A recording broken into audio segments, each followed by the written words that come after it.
Your art also investigates the universal generative power that comes from the combination of opposites, for example, female and male metaphorical shapes. But what is, in your experience, the force that generates art? What a question! Yes, I know. Okay. First of all, we live in a world of opposites. There is male and female. There's day and night. There's inner and outer. There's good and evil. So these are, in a way, unavoidable human realities. They may be more than just human, meaning that they are not emotional realities, but they are also emotional realities. And I think that has something to do with how we think about objects and the status of objects. Are objects passive, or are objects in fact anxious? And I think I'm interested in the anxiety of objects. So not just our anxiety, but also the anxiety of objects themselves. Looking has anxiety, and the objects give an anxiousness. That's a relationship of, I think, some importance. Your art sculpts a vacuum that is full of potentiality, such as it was matter, and it requires interaction with the viewer. Which attitude could help the viewer to better look inside that vacuum and that potentiality? You have worked hard at your questions. Okay. I've, for many years, been taken by the idea of the non-object. So there's the object, and then the non-object. The non-object is a kind of condition of matter that seems to say that objects are themselves uncertain. I was talking about anxiety in the object, and now I'm saying that the object is also uncertain. We know from physics that most of the matter in the universe is dark. What does that mean? It's a kind of, in a way, it's a kind of poetic fantasy. It may be real, but it's also a poetic fantasy. In another way of looking at it, we also know that our own inner matter is dark. I mean, am I defined by this? Sort of, but not really. I know my interior as something bigger. So in a way, one could say that the inside is bigger. And I think that has a quality of an object.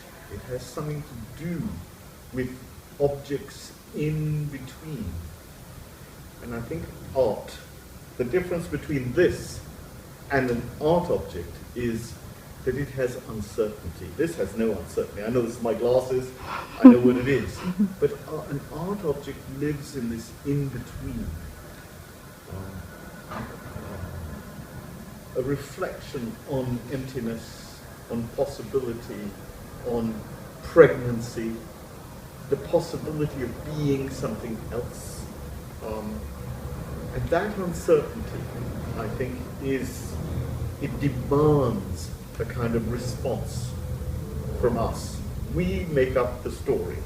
In other words, the object doesn't have the story. It only has one part of the story. We do the rest. So, a very long response to your question, but to say that the viewer is a creative respondent in the conversation with an object.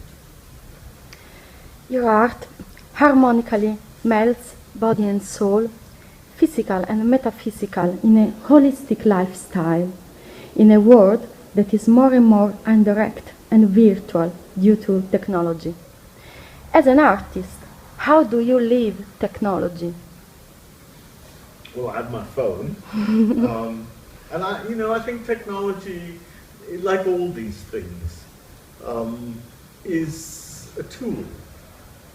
It tells us about the possibility, but it doesn't really give us an answer. All answers in the end are human. I'm sure they are not technological. Technology points us in a possible direction, but in the end the answers have to be human.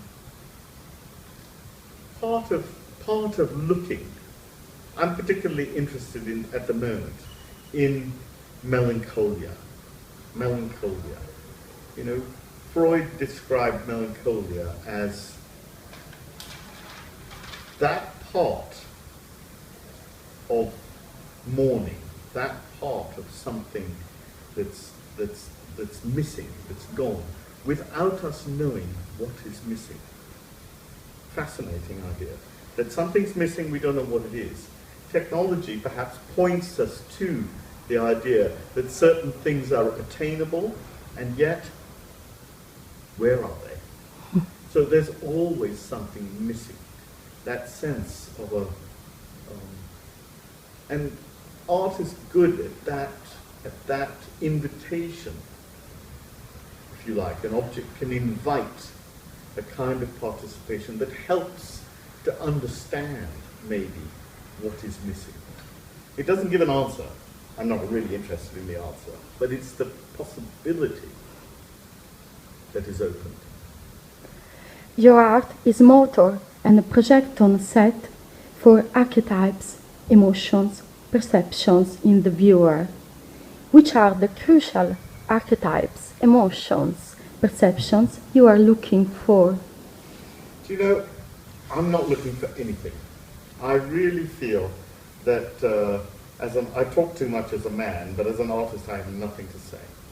It is not important to have anything to say. I mean, it is something I've repeated many times, that I have nothing to say. Why do I say it? I say it because what I know, you know, I know this and I know that, it's just uninteresting. What I'm interested in as an artist is what I don't know. And what I don't know is a kind of risk. My biggest problem is to unlearn what I know, to de-school myself. Otherwise I keep telling you what I know already, but you know what I know, so it's not interesting. It's what I don't know, what I risk